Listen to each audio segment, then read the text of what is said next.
Bom dia a todos. Good morning, everyone. Welcome back to the third and last day of the European River Summit here in Lisbon, in Gulbenkian. Welcome the audience online as well.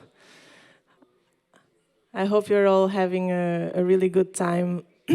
Yesterday we went down into the dark of the forest, and we also got a lot of inspiration from the force that is among us, with really important data from academic researches and stories of individuals and collectives on the grounds making a real difference, and also we got a lot of inspiration from NGOs that are organizing this summit and also doing a tireless job in several countries in Europe.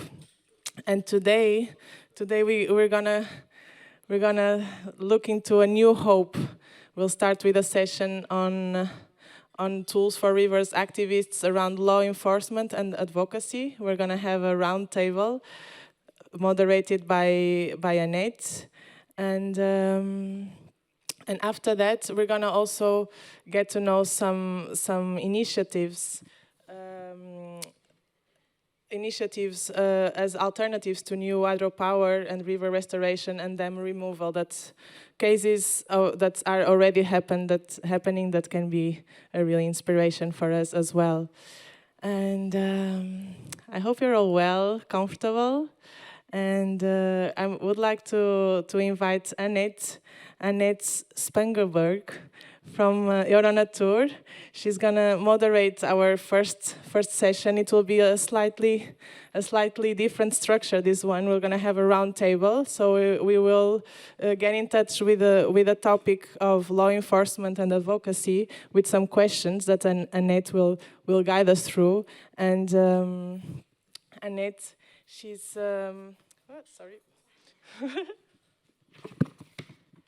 She's coming from Euronatur Foundation. She's the head of conservation at Euronatur Foundation in Germany, and her focus is the protection of the last free-flowing rivers out on the Balkan Peninsula, which we saw yesterday how urgent and active is in this region, the protection of this area, and also of the primary and old growth forests in Romania. And she's been involved also in the campaign Save the Blue Heart of Europe, that we also knew more about yesterday. So thank you for being with us, Annette.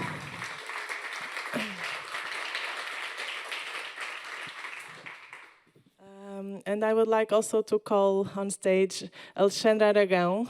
She comes from the Center of Studies for Urban Planning and Environmental Law. Welcome, Alexandra. And Pedro Brufau. Pedro Brufau is online with us. Pedro Brufau Curiel, maybe we can see him already. And he comes from the University of Extremadura. And Tobias Schaefer from WWF Deutschland. Welcome, Tobias.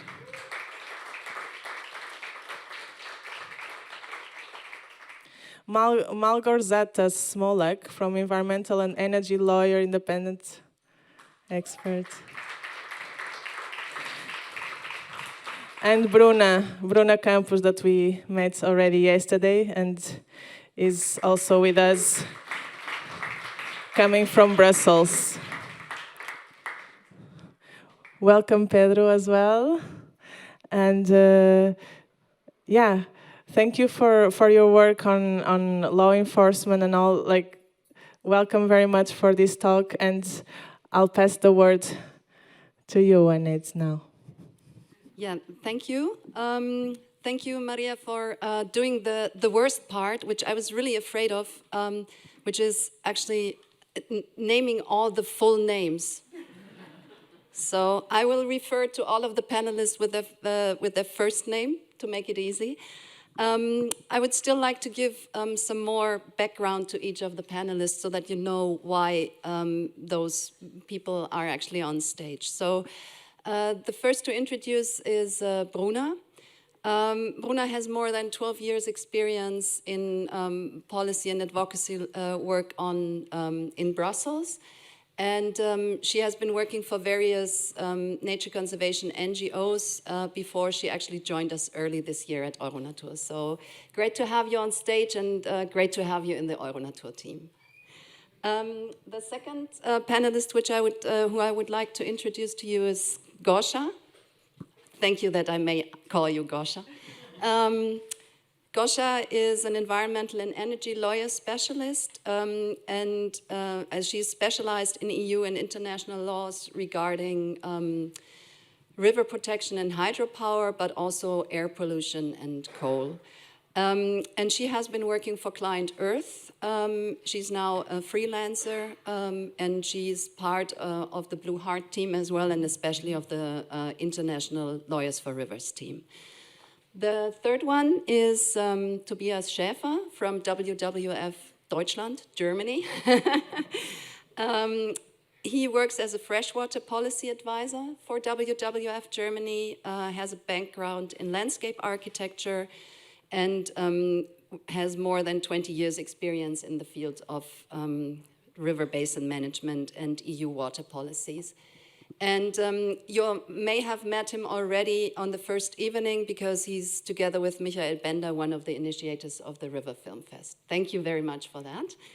Then Pedro, online.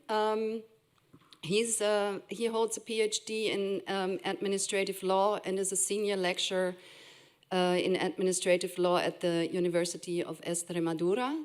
And then last but not least, Alexandra, you're also a professor, in this case at the Faculty of Law at the University of Coimbra, and you are teaching and publishing, among many, many other things, on European law, environmental law, eco-literacy, nature conservation law, and human environmental rights law. So honestly, this was just very brief bios. So I sort of took the most important things. So you can see that there is a lot of expertise on stage. I am very happy, and online, I am very happy to have you all with us here. And yeah, I very much hope that you get some insights on the policy and advocacy level, the legislations, and which kind of tools you can, or we, all of us, can actually use as NGOs and activists related to policy and legislation. Yeah, my first question, Bruna, would be to you. So you are in, sorry for using that word, the Brussels bubble for many years.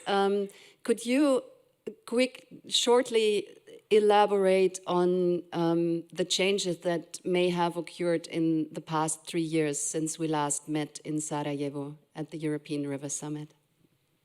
Yeah, okay. To start off, I think, Sarajevo was September 2018, if I'm not mistaken. And since then, I think many of you would know, but at the same time, in September 2018, there was the first school strike by Greta Thunberg. And that really changed everything. The moment that Greta created the movement that we have today, everything changed in European politics. And we see this because in 2019, when there was elections, the European Parliament elections came about. They happened in April, May. The new parliament came into place, which saw a surge of many green-minded politicians. I wouldn't say they're all from the Green Party because they all sit in different political parties. But we also saw campaigning, a different style of campaigning to respond back to the student strikes. And I'm sure you're aware of Frans Timmermans. He is the vice president of the Commission. But at the time, during the parliamentary elections, he campaigned for the Socialist Party entirely on the basis of sustainable development goals and to respond back to the student strikes.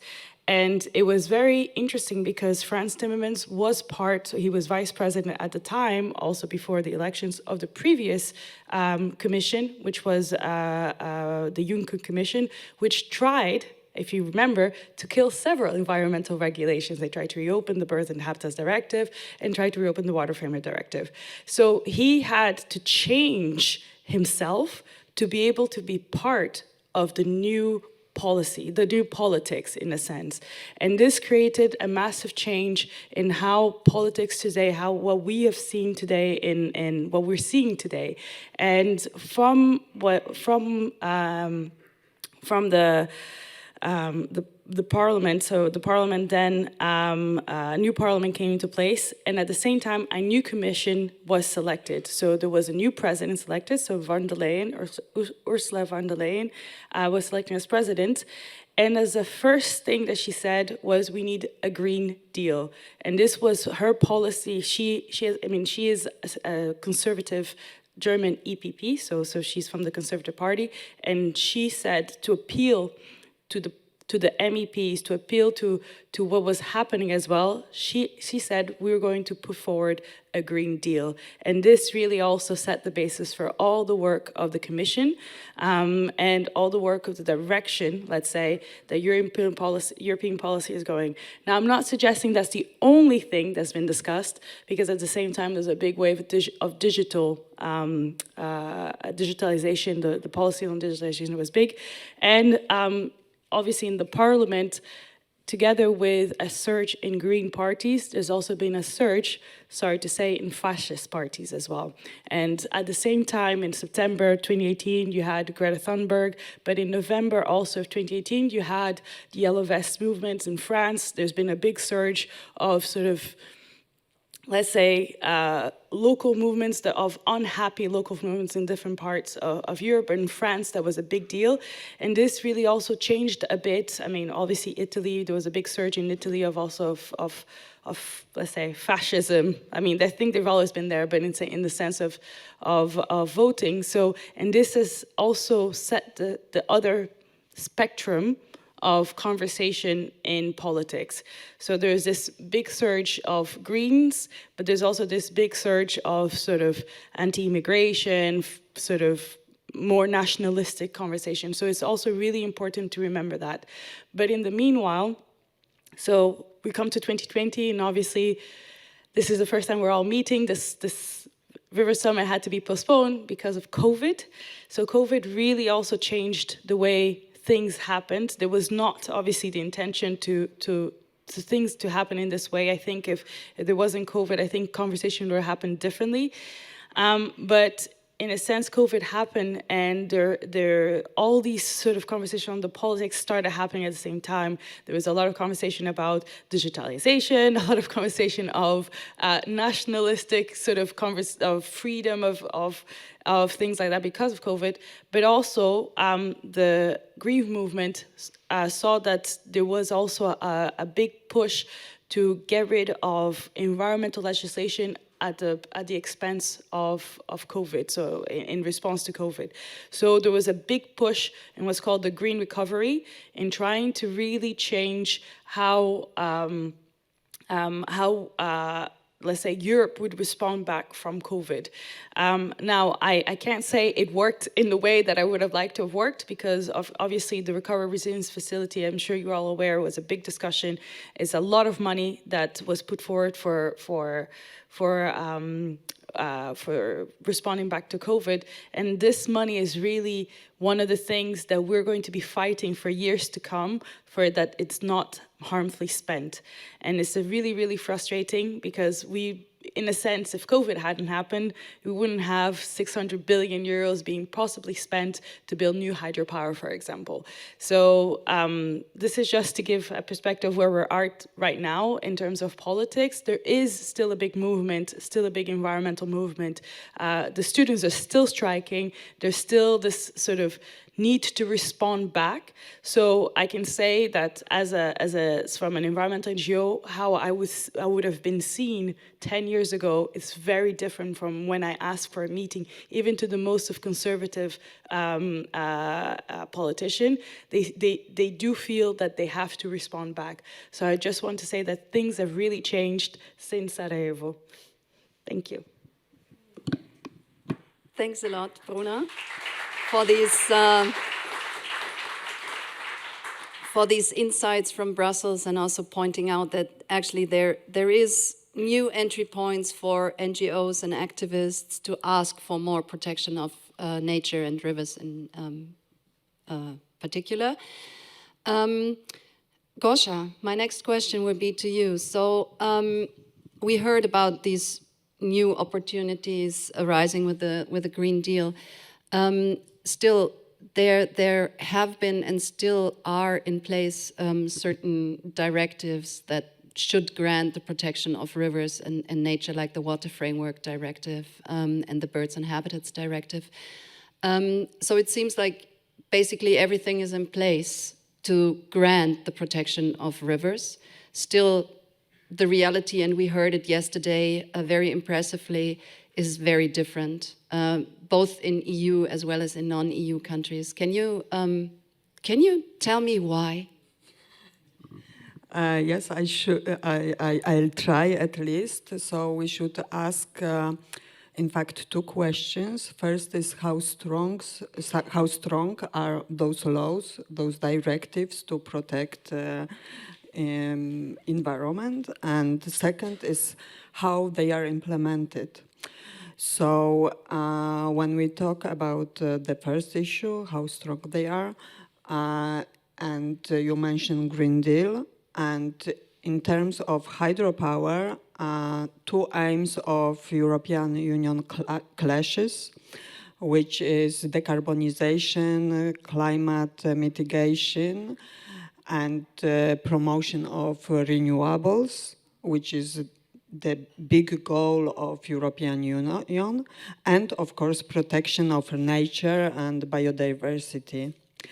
So we have several laws, several directives to protect nature and environment, which is Environmental Impact Directive, Strategic Environmental Impact Directive, Habitats Directive, Water Framework Directives for water, also Environmental Liability Directive, and so on.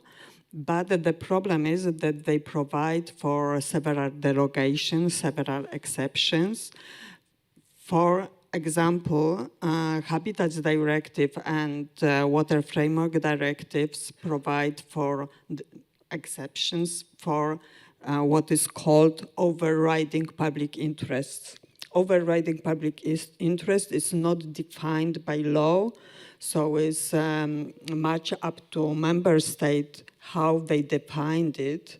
But there is the ruling of the Court of Justice of European Union, which says that production of renewable energy might be of overriding public interest, which means that when hydropower destroy nature, destroy biodiversity, but when the member state thinks that the more important is to produce renewable energy, then they may use those derogations from Water Framework Directive and the Habitats Directive.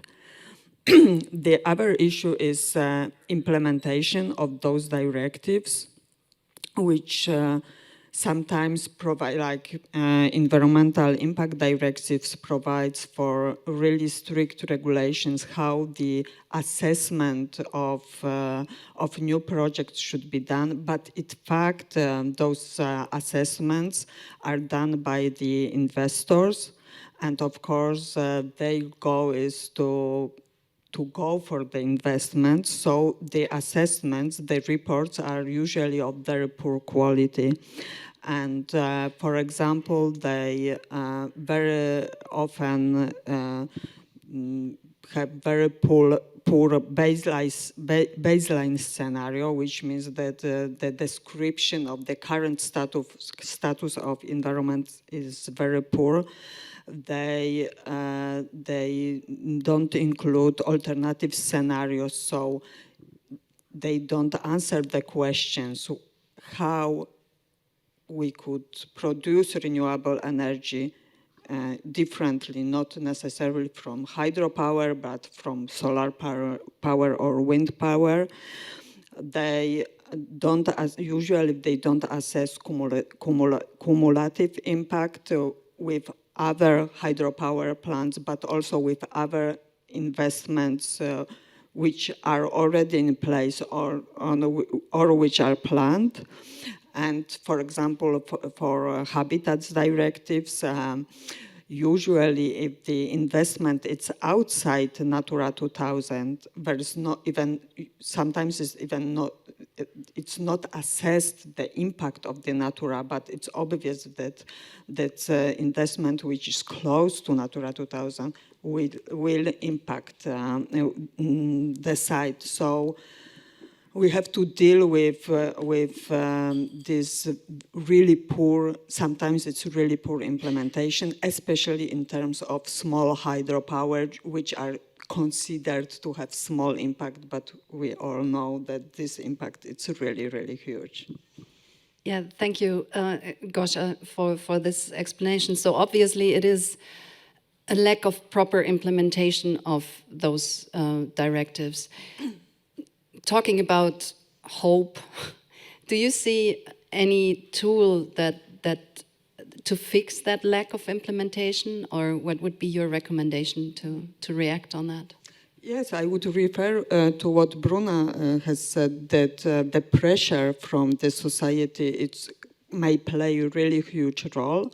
And in terms of legal tools, there are several legal tools that non-lawyers can use. This is infringement procedure within European Commission, and everybody can submit a complaint to European Commission if they see that those directives are not implemented properly, and the case may end up in the Court of Justice of the European Union, and in the end, financial penalties may be imposed on the member states.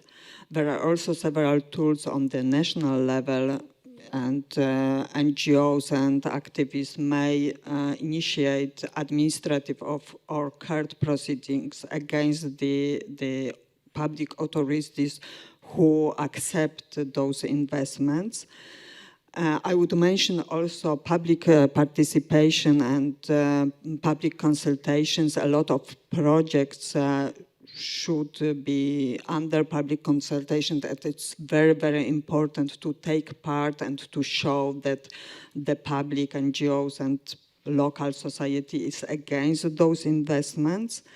And I would take the opportunity and advertise our toolkit on use on EU and international law on how to protect rivers against hydropower development. The toolkit is for non-lawyers, so we tried to make it simple, step by step, what can be done when you see that hydropower is going to be built and how to use those legal tools, even if you don't have legal expertise.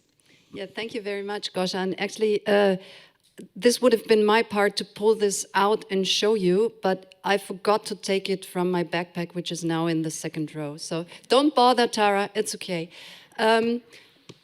It is on the web. You can easily find it if you Google legal toolkits for rivers. It's on the Balkan Rivers website. So have a look and also approach Gosha for any further information about that. So I think it's really a great tool, and it's easy to read even for me, not being an expert on all these legal things. So that's just to calm you down.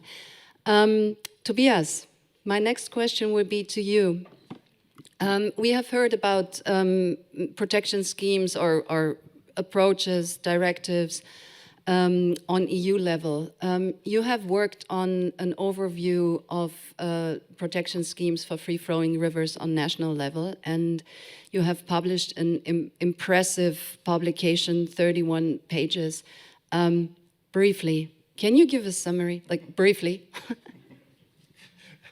Yeah, I'm not going to read the full article. No, thank you. I set out to produce for myself and for others an overview, to gain an overview on legal instruments that are in place already that are effective in protecting free-flowing rivers. And that was inspired by two things. One was that we have a water framework directive and we have European legislation that in theory could be very effective and could be implemented in a very strict way to protect free-flowing rivers permanently. But we see it's not happening, as the case of the Schwarze Sulm illustrates, for example. So there's this contradiction, and then we see in certain countries that there is a way of, or we're struggling to find ways to protect rivers like the Vjosa or others permanently, and there are examples that illustrate how this is possible, and this has been effective. So starting from this question, what can we learn from these examples? I worked on an overview, and in total it's 7 European countries that have, for different reasons or in very different contexts, implemented legal restrictions that guarantee that certain rivers remain free-flowing. And then there is a second aspect. The US has had for 50 years a legislation called the Wild and Scenic Rivers Act, and those of you who were here on the first day saw 2 films that related to this policy. And it's quite an impressive record that these rivers that are protected in a free-flowing condition were not changed in the last 50 years. So I was looking for an inspiration how something like Wild and Scenic and an effect like Wild and Scenic has in the US would look like in Europe. And the first country that implemented a legal protection mechanism, a law for a protection of a river, was Slovenia. At the time, it was the Socialist Republic of Slovenia. Within Yugoslavia, it was 1976, and they protected the Upper Socha river system from imminent threat of hydropower development. So this is a system that came in place many years ago, more than 40 years ago, and was maybe the first, as far as I know, the first law specifically protecting a free-flowing river. The next example I found, which I think is also interesting, is Finland, and that came about in 1987. Other countries are Sweden, but also France and Spain, and outside the EU it's Norway and Iceland. So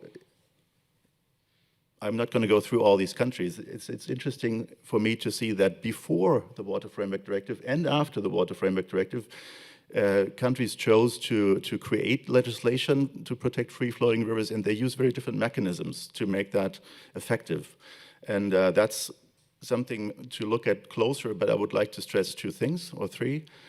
Some countries, like Slovenia, created protected areas. And Spain did too, and we'll hear a bit more about Spain, I think, in the next presentation or the next talk.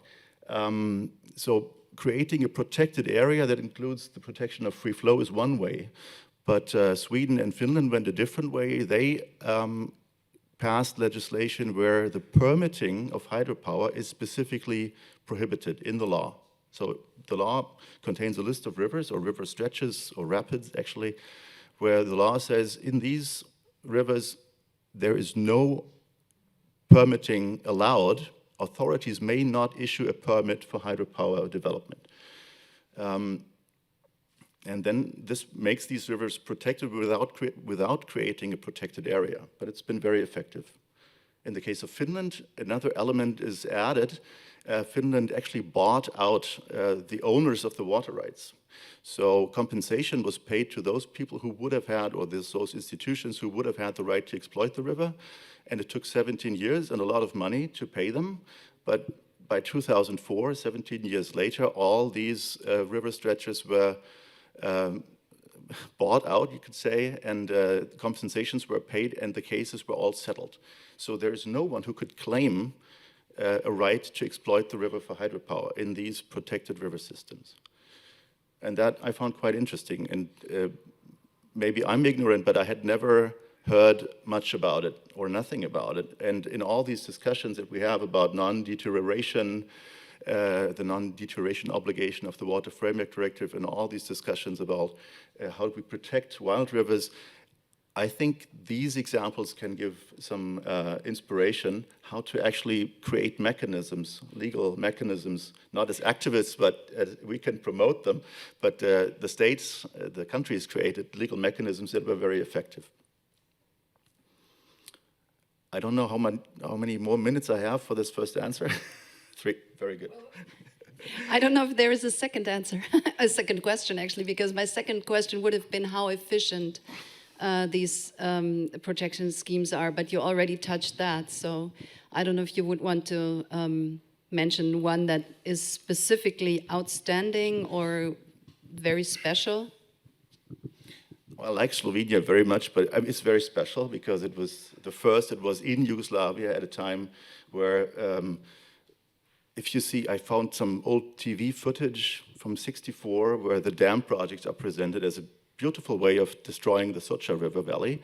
And everybody will be very happy working in the nearby town and industry and give up their farms. And then they flood this model live with water, and you have a TV footage of people praising this as a way of development. And then an opposition rose. And I tried to understand how is this, how is the mechanism working? I asked a colleague from WWF in Slovenia, like, why is the Socha protected? And he answered, because she's beautiful. And I think that's true. I think it is one of the most beautiful rivers in Europe, and it is probably that beauty that drives people to, prevent this catastrophe from happening. And so I think this is really something that I found was incredibly inspiring.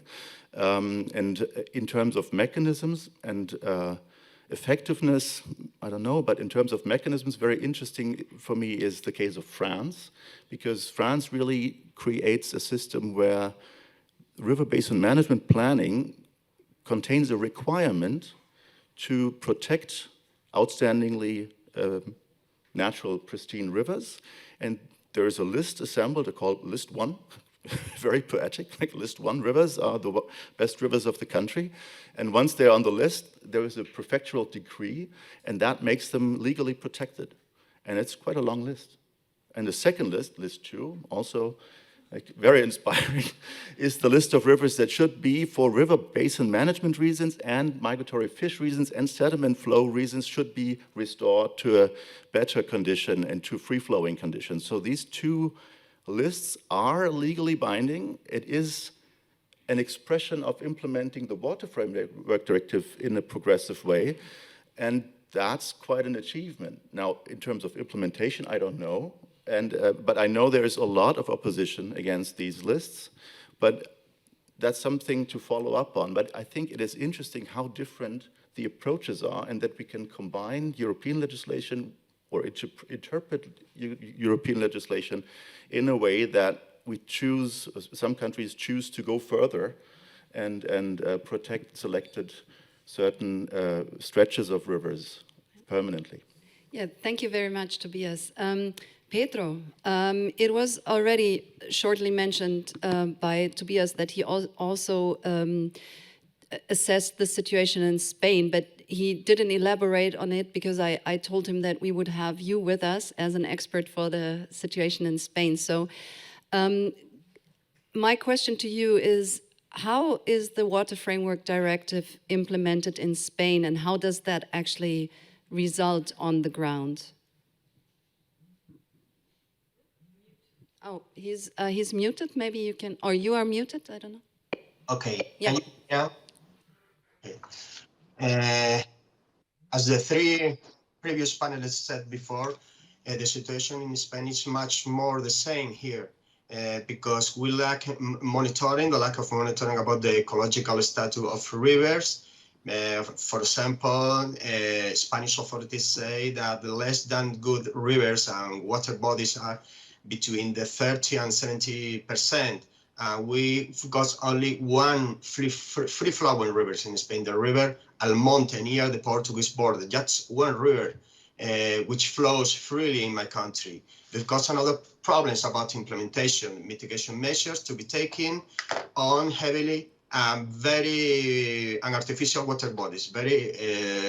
Many of the rivers are not rivers anymore in Spain. Wetlands have been drained or dried out during the last century, and we have no effective way just to mitigate and to restore rivers and wetlands in my country. Another question is the environmental objectives and exceptions that Socia said before. The exceptions becomes the rule and not the opposite that it should be. So we've got many more exceptions than rules to protect rivers and wetlands in my country. Another problem is water scarcity. Water scarcity and drought in Spain are treated like a doomsday or an evil coming down from heaven.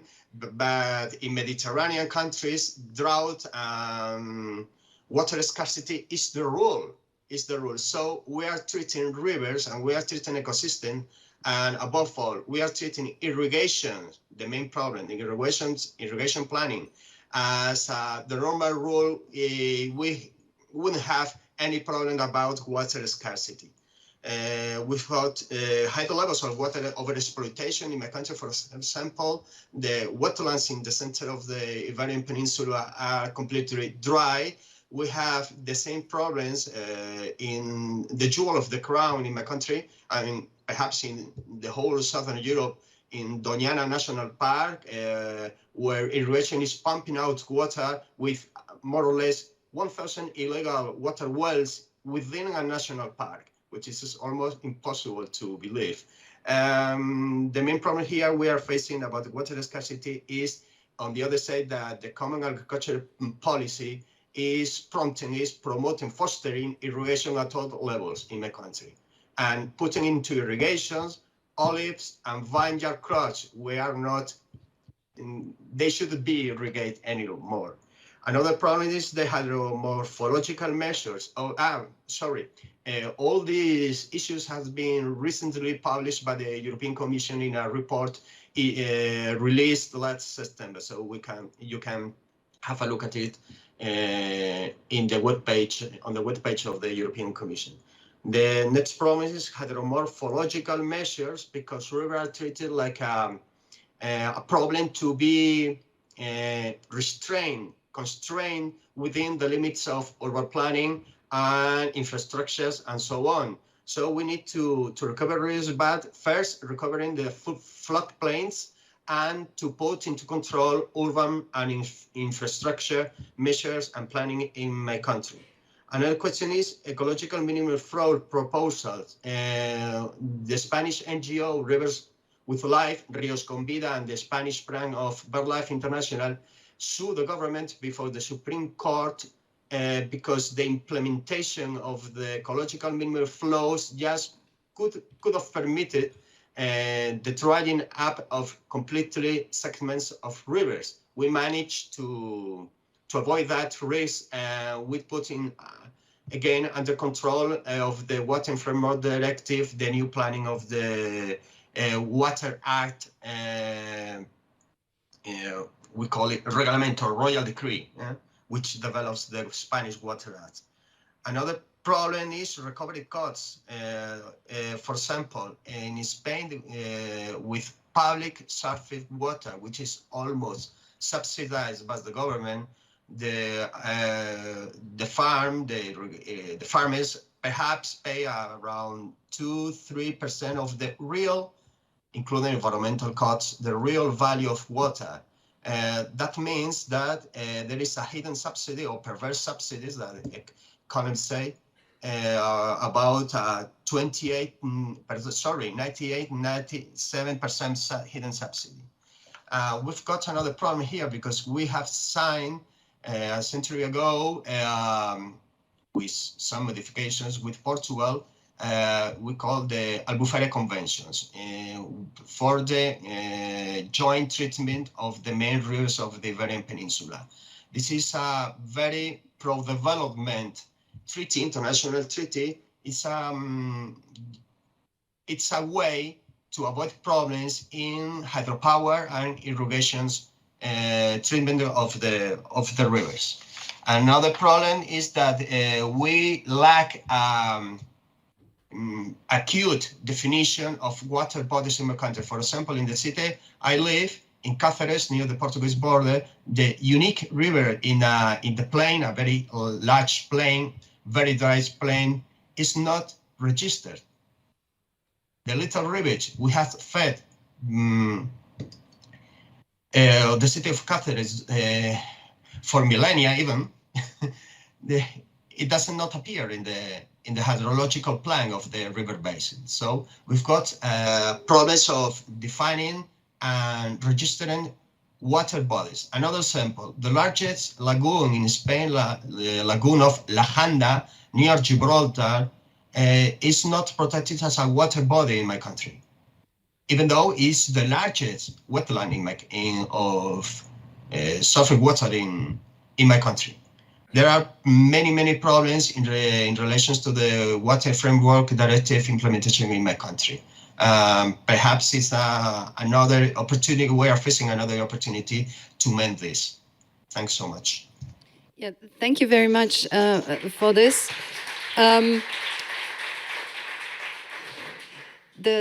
Given that this session is called The New Hope, do you have anything positive to say about Spain as well that would just help me to get back on track? Yeah, okay. Well, the hope, perhaps I've been very hard dealing with the dark side of the force of water law and implementation in my country. The new hope is public participation and the real opportunity to sue the government. We've got the only clue is to sue the government, to sue the local authorities before the courts, just to protect our rivers. Perhaps with indirect ways, urban planning, agricultural decrees, and Natura 2000 network, and so on. But little by little, we have managed to get some improvements in rivers protection in my country. For example, 20 years ago, it was almost impossible of thinking about putting down dams or tearing down levees of rivers to allow floodplains to be recovered. So, but we are getting little by little some victories in my country in order to just to not to fulfill the water requirements of the European Commission and the European law, but only to fulfill the Spanish law. Yeah, thank you. Thank you. That helped me. I think there is hope, but it's tough. Sometimes it's very hard to override the real problems and together. Yeah, but thank you for that. And you also you mentioned it, and Gosha mentioned it, and this tool to sue the governments. Alexandra, as a legal expert, could you say something about the role of judges, lawyers, and prosecutors in this? And because I really understand that one tool we have at hand for the protection of rivers and nature in general is starting lawsuits on both national and international EU level. So yeah, what is the role of judges and lawyers in this? Yes, thank you. Well, we have all spoken about the different tools that have been developed for protecting the rivers. There is even a toolkit, so a collection of tools which can be used. But none of these tools work if people are not capable of using it and applying it. And so if we have a good law, but the administration does not apply the law or cannot interpret correctly the law, then we have to go to court. And courts are the last resort. Courts are the citizens' last hope for trying to make justice. But for courts to apply the law, well, the actors, the judicial actors, as you mentioned, the judges, the lawyers, and the prosecutors, they must understand and be capable of interpreting and applying the law. And this means not just being capable of knowing the legal instruments, but also being capable of understanding what is behind the law. Why does the law protect a free-flowing river? It looks like it is a conflicting objective with other objectives, such as climate change and fighting climate change, because dams supposedly are good for having renewable energy. And so if these legal actors are not trained and prepared to understand the reason why the law protects rivers in some ways, not just by preventing sewage to be thrown in the rivers, but also by protecting the water cycle, so the free-flowing water of the river, and not looking at rivers like reservoirs for water scarcity. Rivers are a living entity, to say it somehow in a metaphoric way. And this is not easy to understand. The environmental impacts of dams in rivers are not obvious. The advantages are more or less obvious. We have a reservoir for water and we can produce renewable energy, or what is called renewable energy. But well, there are many hidden impacts. And while judges and lawyers and prosecutors are not specifically trained during their academic studies to understand this, because environmental law is not taught in the first cycle in the graduation here in Portugal, or it is just touched upon very slightly. And so they look at environmental law as something very complex, and they try to avoid it. And when they get a case, an environmental law case, and if it is a suit against the government or public entities, they have a headache, a real headache, because they don't know how to deal with it. It requires guts and being brave to declare that something which seems to be very good for development and for climate, but is not so good for biodiversity and for the water cycle and for our quality of life. So it requires being brave to have a strong decision on that.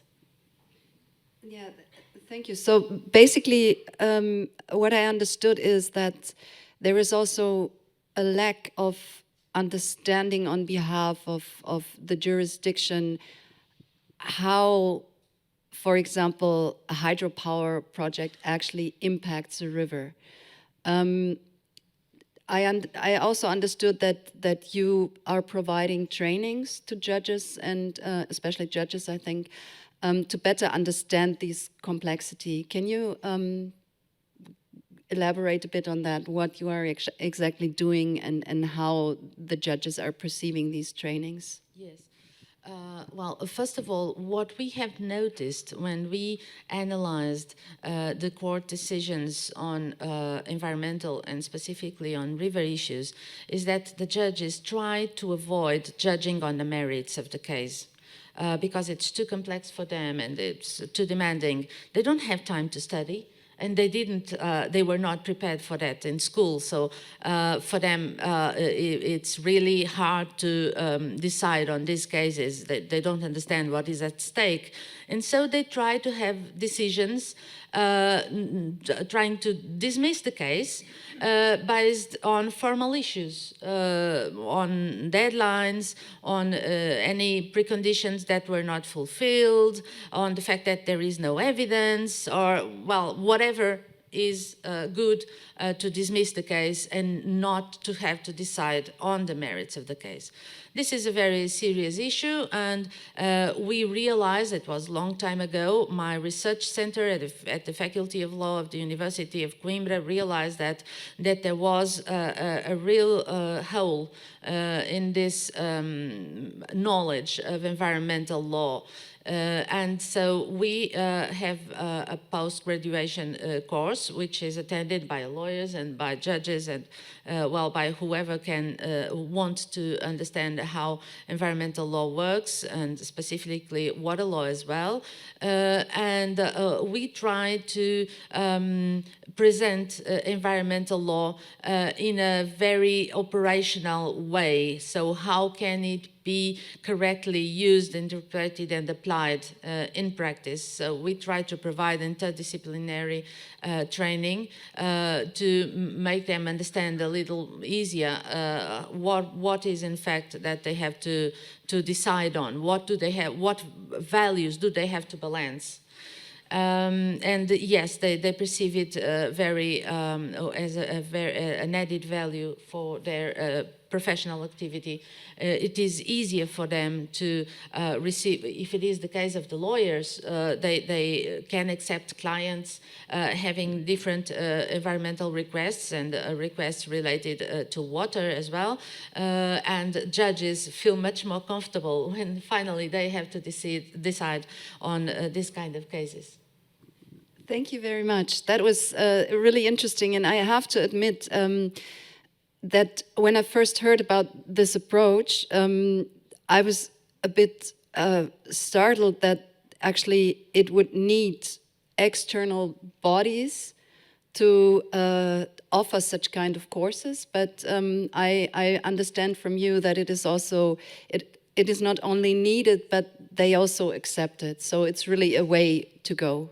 Yes, yes, indeed. We have organized some trainings together with the School of Judges here in Lisbon, which is the only school in Portugal, and many judges did attend because they were very interested in having these skills, which makes life easier for them. It's not a headache anymore. Great. So you provided some paracetamol for them. Yes. Great. Yeah, I have.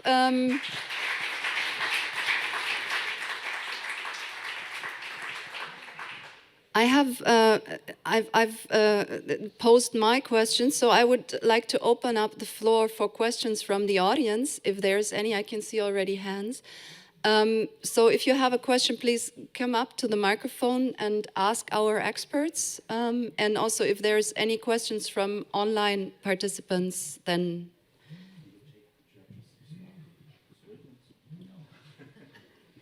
Hello, it's hearing? Yes. Hello to all, and one thing in this summit I would like to see is to hear more about dams, just dams. Not hydroelectric dams, but also for agriculture, because this is one of the problems we have in Portugal. The next times, it's the dams they want to build for agriculture. And we hear what about the hydroelectric dams, and our problem is more for agriculture now in Portugal. And we have to rethink not just intervention for against hydroelectric dams for having free rivers, but also with the agriculture. And also the ecological flows.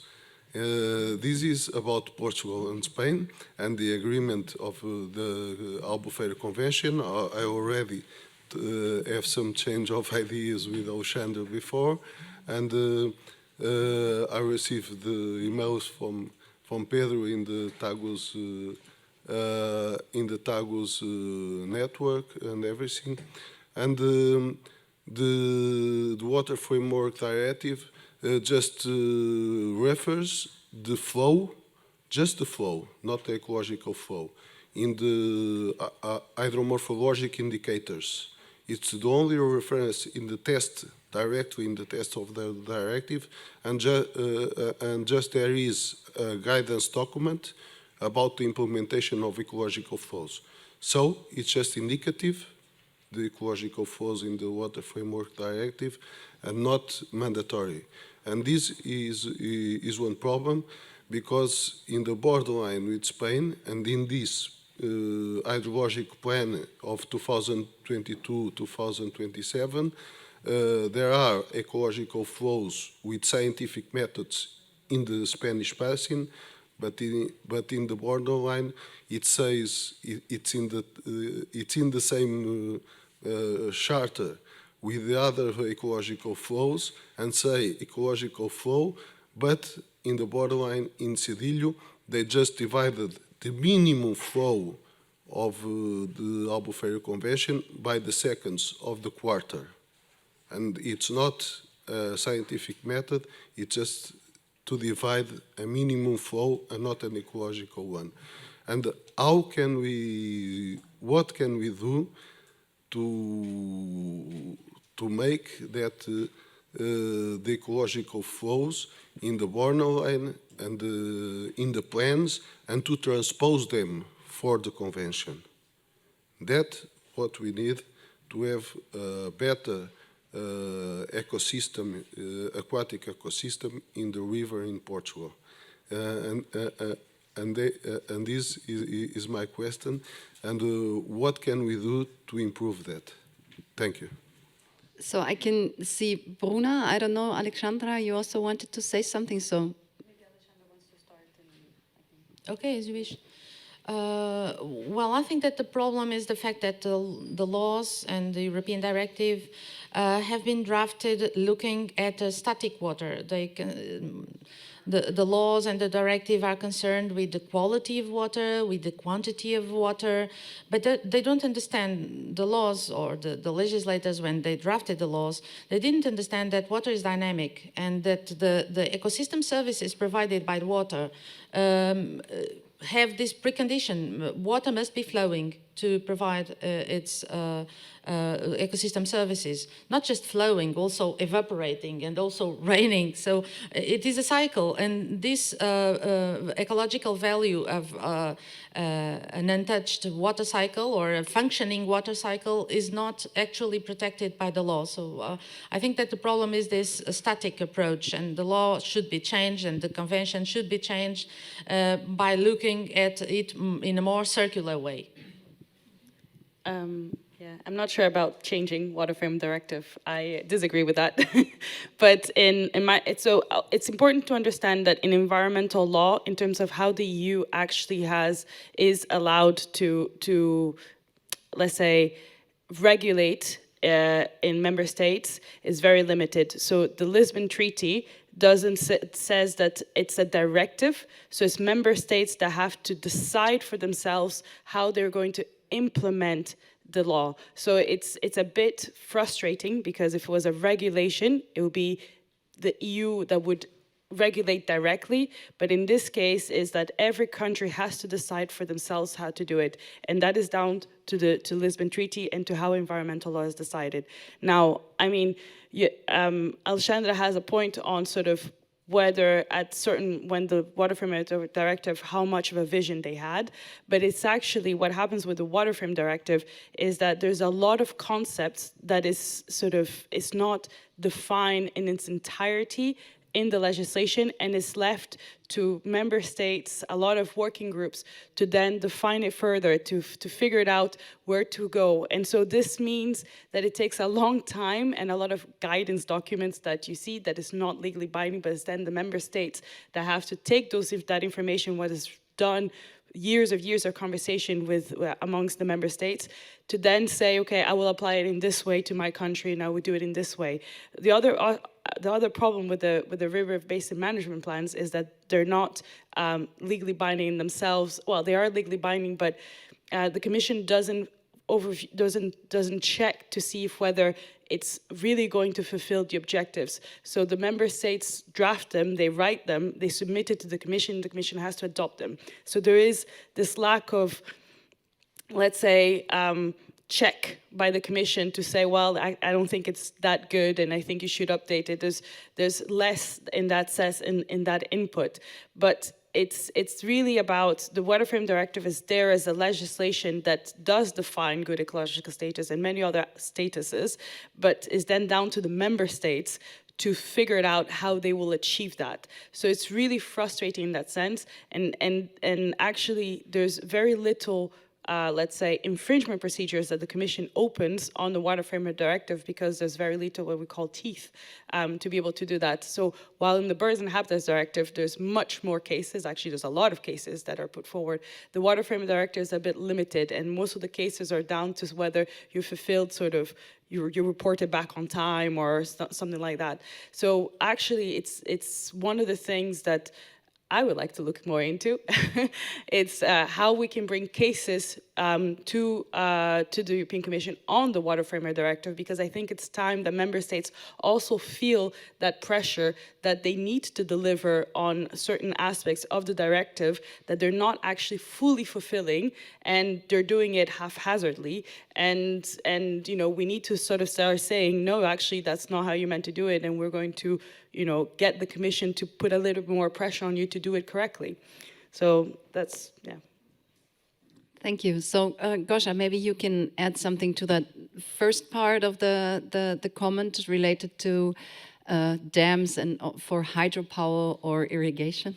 Yeah, in fact, I would like to add something to both issues, and first, leave you with some hope, because beside the Water Framework Directive, which, as you said, is in this term is a bit weak, we have also Environmental Impact Directive, and then this directive oblige to assess how the environmental is changing, but the investment. So it also includes environmental flow, because there must be baseline scenario, which means what is the current status on the environmental and how the environment would look like after the investment is conducted. So we have also other legal tools to deal with such problems. And regarding the agriculture and dams for agriculture, in general, the legal tools are exactly the same. So,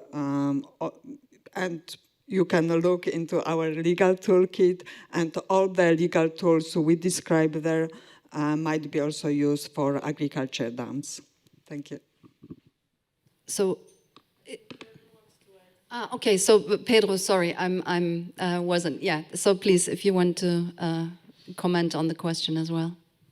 Yeah, it is a little comment of the treaty sharing waters between Portugal and Spain as another treaty under two countries under again the European Union level. We've got to fulfill the requirements of the Water Framework Directive. The problem is the first issue to be taken into account in between Portugal and Spain is just a problem between two neighbors, and the sharing of water from the Minho, Douro, Tagus, and Guadiana rivers, and some others, quite small rivers across the borders. It's just for hydropower interest. It was a sharing of hydropower between the two countries, and that's what it is still today. Another problem is that since the economical crisis from the year 2008, the waves that the Convention of Albufeira is being followed up has been almost dismantled, at least in the country. There is no organization and follow-up of the conclusions and the requirements of the Albufeira Convention. But at least we've got some victories. For example, in northern Portugal, or in the northwest part of Spain, across the Minho River, the threat of a large dam, hydropower large dam of Sela, between the international track of the river has been just put away for good. So we've got from time to time good news from the history of the sharing of our main rivers in Spain and Portugal. Yeah, thank you for this. Any further questions from the audience? Sorry, I see further hands. So. Yeah, I don't know who was first, sorry.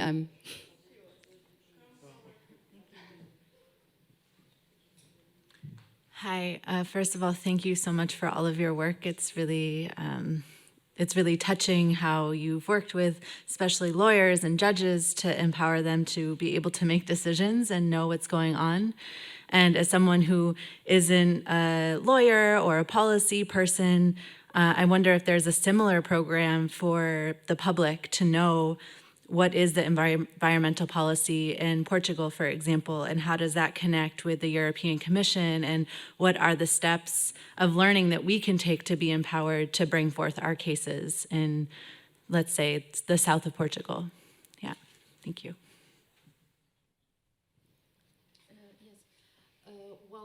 In Portugal, Geota has done this work of trying to create some simple tools for citizens to protect the rivers, and also some activism, acting themselves, trying to influence the decision makers on good decisions for the rivers. And my research center, are now preparing a website which will be soon released, called Direito Fluvial para Cidadãos, so a river law for citizens, which explains rights and duties of the citizens regarding the rivers in 3 levels of language. The first level is a very basic one, so plain Portuguese. The second level is a little more elaborated, and the third level is the law itself, but highlighting, because the law is very long, highlighting the rights and duties. So we can click and choose the level of complexity we want, and there is even the interconnection between the different approaches. That's great. I'm just very grateful to hear that, that you are considering people who are not experts. So, further questions? There was, yeah. Yeah, thank you very much. Robert Kugonza, my name is from Uganda, East Africa. First of all, I'm really happy to hear you talking about the need and the way you are going to develop, or you are developing for environmental law and lawyers. In Uganda, actually, we've suffered a lot of kind of losing cases, not for anything, but because of lack of people who are knowledgeable of the endowment of the environment. A company comes and says if it destroys these forests, they will get so much sugarcane, so many people will be employed, so much money will come, so much export, and that is what they are looking. They are able to go and present their figures. But the environmentalists, we lack that, or even when you try to explain, the judge doesn't click easily to get a real value for it. And the other day when I was talking, I also talked about even when the communities are affected by being shifted or resettled, their value of the land and its quality and the macro environment around the river is not considered in terms of how much it is in comparison of what they are going to get. So yesterday, I was also probably happy to hear the scientists saying now we should develop something like, as scientists work together and prepare and research. So I would do probably, now I would say, okay, for you, you are happy now in Portugal and in Europe, you are developing this. But I think it would be really better to think beyond just Europe. We could try to think together with the southern world so that we can have this expertism and environmental legal understanding that it can, because we cannot take now the environmental lawyers to school to begin their legal, and by the time they finish it is long. But we need to begin somewhere with the lawyers in place so that they are brought into a certain level of understanding. 2 days after I arrive in Uganda, we will be going to court on the 29th and 23rd. And this is a case against the government and the dam proponents of Karuma, of dam which I talked about. It's 9 years now since they shifted or they evicted people. And among the people who were evicted were those who are considered to be vulnerable, not even to be able to use the money if they gave them compensation for money to put in place what they can or what they lost. And these people were supposed to be long time before the dam begins resettled. Up to now, they have not been resettled. Where they are thrown, where they are eating, where nobody cares. And we initiated the dialogue, we initiated engagements, but the government, even when we went to court first time, the court said, because they feared probably to embarrass the government, they said, you go and settle this outside. And they chose a judge who will be the mediator and to carry out the mediation. But the government and its proponents never turned up. The poor people would come and waste their little money and they waste their resources, but the people would not come. Now we have to go back to court. Of course, they look at us as the ray of hope. They, first of all, to bring to the level of the community that they can take the government to court is not an easy thing. But we have done that, but still we are limited in how to facilitate them. So we would want to be reinforced with expertise, knowledge, and resources, because like for now I am here, and when I go actually in those 2-3 days to prepare to go, people have to travel kilometers, 200 kilometers. They need where to sleep because that day is going to take 2 days, and I have to mobilize resources here and there to put them there. So the resource of knowledge and expertise in law is one. And also maybe just to mention is that actually we have had 3 lawyers, pro bono lawyers for that case, who we go talk to, and they say, okay, we can take this case. And so far, 2 of them have jumped out. We have the last. And the reason they jump out is not that the case is hopeless or it doesn't have anything, but because there is influence. Probably somebody says, okay, what will you get this by being pro bono, other than what we can give you? And they jump out. So we really need this network and working together. Thank you very much. Yeah, thank you for this. So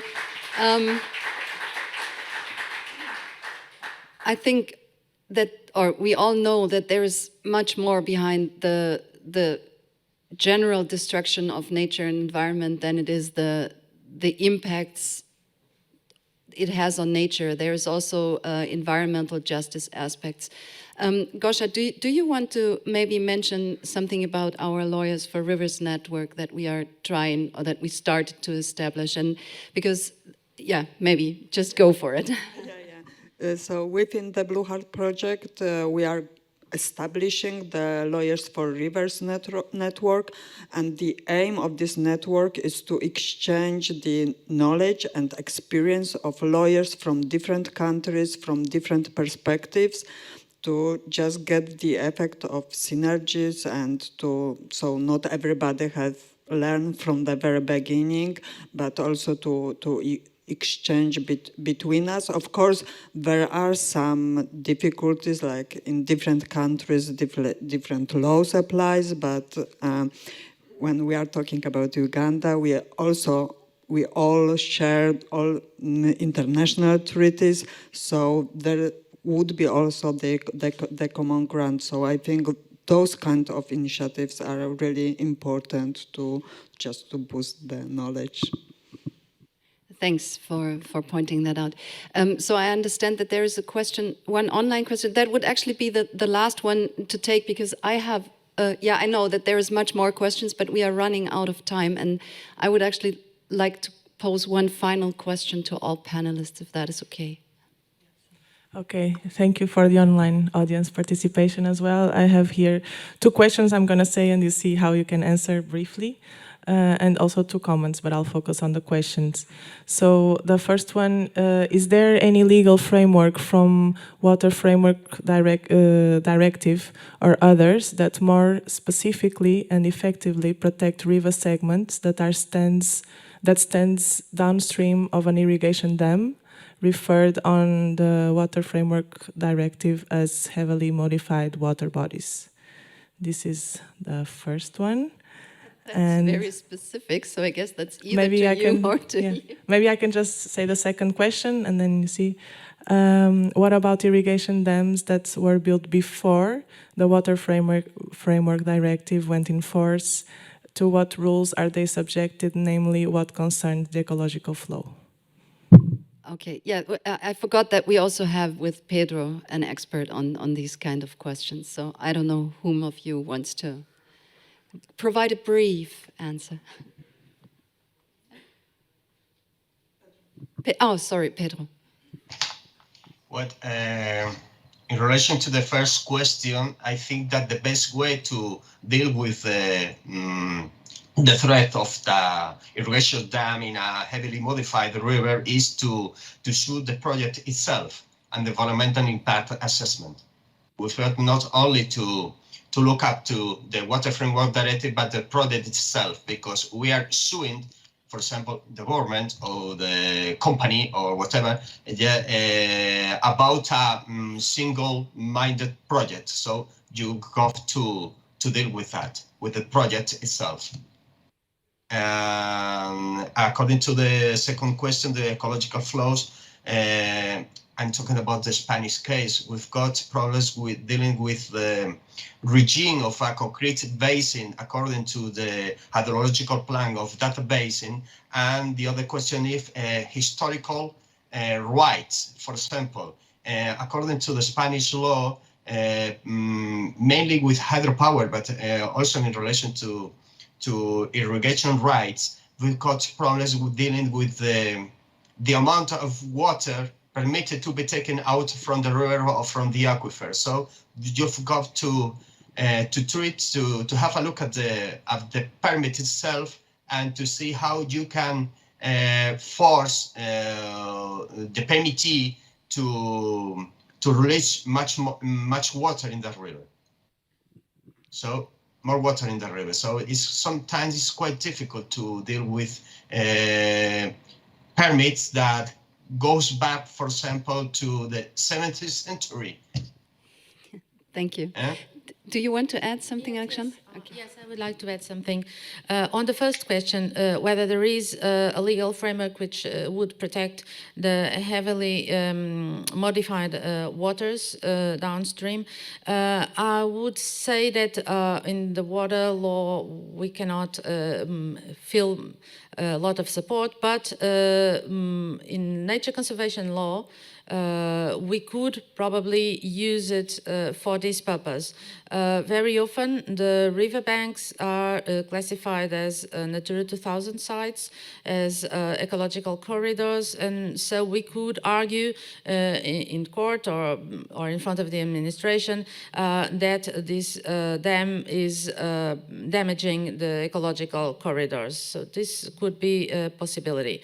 Another possibility is, of course, changing the law. Excuse me, but this is really my idea. And with this regard, I would like to mention the fact that Geota has started a citizen initiative for having a law approved in the Portuguese Parliament.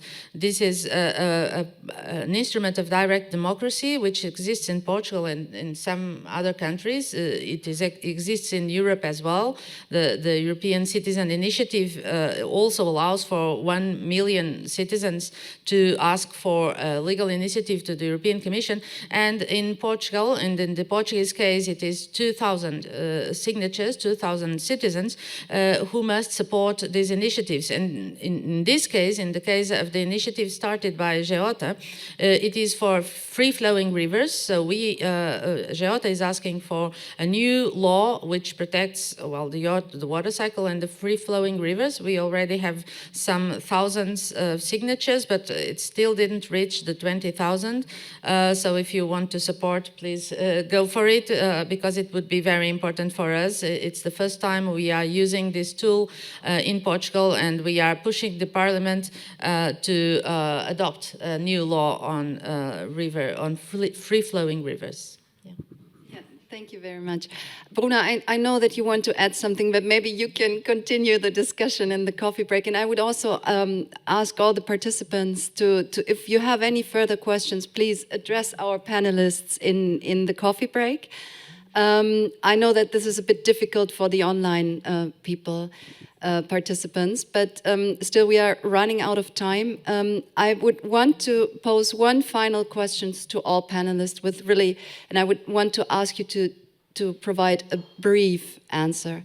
So we are here on this summit, and there's activists, representatives of NGOs, there's private people, legal experts, scientists, and we heard about the different roles those different actors play. From your point of view, how can we best cooperate and use this potential? Just maybe with 1 to 2 sentences each. And I'm starting with Pedro so that I'm not missing him out. Well, perhaps there are ways to improve our efforts to protect free-flowing rivers, just perhaps coordination between stakeholders to be informed from each other in order to act in a common and single way before authorities and courts, for example, coordination. Thank you. Bona. Can I be more elaborate? Later. No, I think as together we need to one, pick our battles well, decide what is sort of the way to go. I think one of the aspects that I forgot to mention is that the Green Deal did give us the biodiversity strategy, and it does give us a target for a target on free-flowing rivers. And I think we really need to work towards that, because the biodiversity strategy also gives us potential new legislation on restoring nature. So I think we need to also find a way to figure out how to work together to define which sectors we want to fight, and where we can actually really support to move in the right direction and pick our battles correctly. Tobias. Yeah, thanks. I thought we'd actually have one round on the biodiversity strategy and the entry point, so I think this is very important. We have more than one goal in the strategy, and it's the 25,000 kilometers of restored free-flowing rivers, but it's also more strictly protected nature and more protected areas in general. And I think it's crucial to think about these two goals together strategically, and that's where we have to collaborate and come up with an understanding, and in a way with a vision. What do we want to create in Europe in the long and medium run as a system of rivers, of free-flowing rivers, those that are still wild and protected, and those that will be restored through dam removal and that need protection afterwards? Because if you take down dams and you don't protect the free-flowing river afterwards, there will be someone who will propose another dam in 30 years.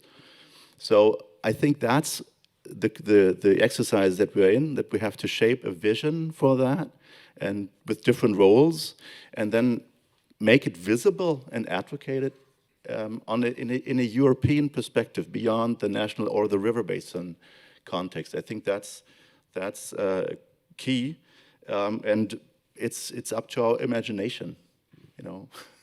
And I think it's important to get together, share stories and scientific insight, and celebrate the successes we have. And it's great to be in a setting where this is possible in person here today.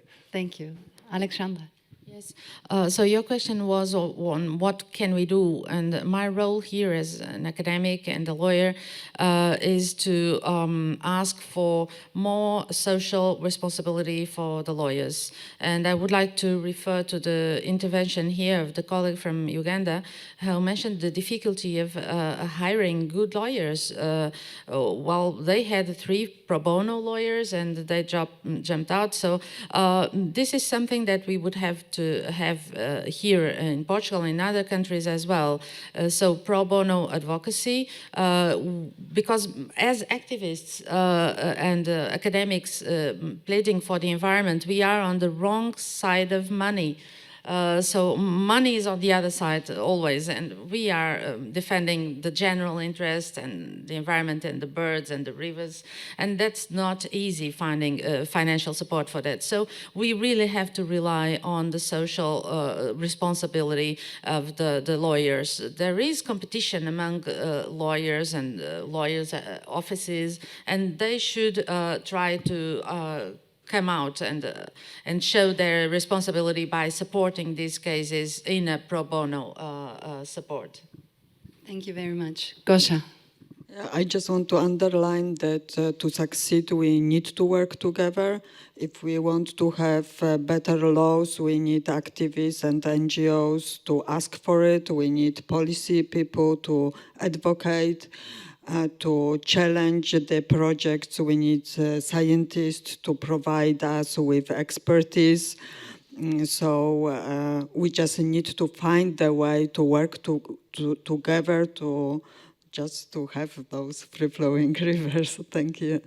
Thank you very much. So yeah, that was my final question. And as I said, I'm sure you have much more questions. So please use the opportunity of the last half day to address our experts here. And thank you very much for your attention. Thank you very much for all your valuable comments and answers. That was really enlightening and a lot of fun for the session. I hope you also enjoyed it. Thank you very much, Pedro, for joining us online. And that's it from my side.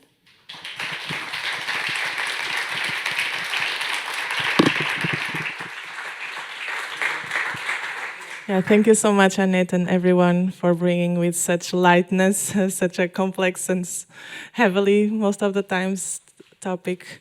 I would like to invite us all for the group picture now. We can go out through the coffee break exit, and the team of Giotto will be guiding us through to the auditorium to do that. And after that, we're going to have the coffee break directly. So we come back here to the auditorium at 12 for the next session. Thank you.